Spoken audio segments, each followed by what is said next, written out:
Hey everyone, it's your boy Lenny, and welcome back to the channel. Today we're going to be reviewing the Android radio with built-in AC controls that I bought about a year ago now, and go over some of my thoughts on it and see if it's the right purchase for your own 7th gen Accord.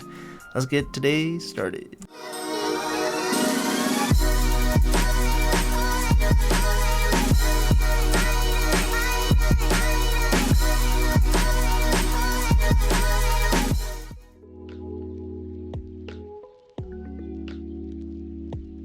So, getting right on into it here, let's go over some of the features of this radio system. It's a full-fledged tablet with 2 GB of RAM and 32 gigs of storage, and it also has the AC controls installed directly onto the unit so it can be swapped with the stock unit seamlessly. Because it's a tablet, it does everything a tablet can do as well. You can install applications like YouTube and Google Maps to keep you company on long road trips, and it comes with some neat built-in applications that are specific to being used in a car. The main application I use has phone capabilities and Bluetooth music functionality, and besides that, I don't really navigate out of it very often at all. There are several menus to go through in this unit, with the standard Android settings being the first. It has all the Wi-Fi and Bluetooth, as well as location, privacy, and just basic tablet settings. The next one is important because I had to use the factory settings menu to swap the protocols so that my AC information showed up on the screen when the buttons were pressed. The CAN bus protocol is what shows this info, so make sure not to touch it if it's already working. If it's not already working, you can go find it here, and what I did was I just tried all of the different CAN bus settings until my button started working again. The rest of the settings are just for small aesthetic details, and if you have a steering wheel that has controls on it, you can set those buttons to do things as well. Unfortunately, I swapped mine out, so I don't have one of those, and I can't do that. The GUI is pretty cool and shows when the trunk and doors are open as well. I have a Bluetooth OBD2 dongle that connects to the tablet, which allows me to check the status of the car while it's on. You can get these on Amazon, but you have to also install this application, and by connecting it to your Bluetooth there, it'll start populating all of the information right onto the tablet itself. It's pretty awesome. As for the install, it was pretty simple to remove the old unit and replace it with the new one.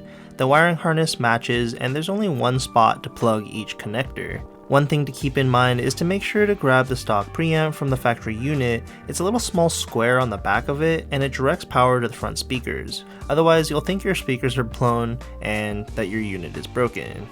That's all we needed! It also comes with a lot of extras, including a GPS antenna and USB connectors, but if you're like me, you won't install them at all. If you do though, make sure you put the GPS somewhere open so it can grab all the satellites. This radio has held up to my standard for the past year, and it continues to do a wonderful job. I personally don't do anything besides connect my phone and play music on it, but you can do much more with it too. I don't even really use the AC controls anymore since my AC is broken, but in the winter I do turn up the defrost and use the heat with it. I'm sure that since it's an Android tablet, you can also root it, but I haven't done so myself yet. Even as a computer science student, I don't really have much time to mess around with something that already works pretty flawlessly for my own purposes, and I've also been driving the Evo around most of the time, so Andy's using it the most right now. The sound quality will depend on your speaker setup, and since mine has the stock system in it, the music sounds pretty great.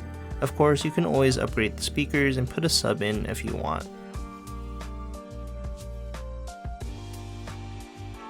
Not everything is perfect with this unit, however, and it sometimes gets annoying to deal with. While I'm driving on sunnier days, the reflections off the screen are pretty bad and it gets dusty really easily. I need to clean it fairly often, so I keep a rag in the back because it is a fingerprint magnet. There's no volume knob, and instead has a pair of up and down touch buttons, which you don't really know you're hitting if you're driving and paying attention to the road, so that's one thing I wish it came with instead, is that knob so you can feel those physical clicks. I also noticed there's no way to scrub through the music on the tablet, but it's not something I really mind since I use my phone to swap tracks and scrub anyway, but I know some people might not like doing that. I'm pretty sure that factory radio systems from manufacturers also don't come with scrubbing included on their radios, so I'm not exactly sure if that's actually a safe thing to do because you'll be distracted while driving. There are a ton of different options for sale on this unit as well, so buying one that has more RAM and storage is key. Many only have 1 gig of RAM, and I hear they crash a lot, but I've never had an issue with the 2 gig version. Make sure you do your research before buying one and get the right one for you. Mine also has Android 10, and some of the other ones have Android 9, and I think that's just a visual UI thing, but I'm not sure if it actually makes a big difference there. But once again, just make sure you do your research before buying it. There's plenty of options. There's also the Extrons unit, which is like $350, but I spent $200 on mine, and I am very happy with it, even with all the cons that I just brought up there. So yeah. Alrighty guys, and that is pretty much it for today's video. Just wanted to go over and review the... Ooh, that thing is really loud and really ugly.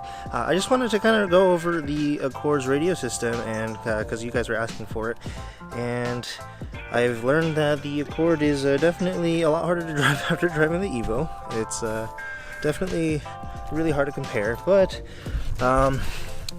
this happened. It's a little bit hard to see, but I think it's cracked. The Bondo glass is cracked on this side. The other side is just fine actually, which is good, but the side that the driver's side here is not doing so hot. So I guess we're gonna have to rip off that fender and completely redo it. I just want to put some fiberglass on it and do some additional stuff, make it all nice and clean, make it all one piece and perfect, and then we won't have to worry about it ever again, hopefully. And then maybe we'll start working on those rears soon. Andy's actually about to go to college, so we'll have a lot more time with the car because he won't have it all the time. But yeah, that's pretty much it. If you guys enjoyed this video, make sure you give it a thumbs up, subscribe if you haven't already, and I'll catch you guys in the next one.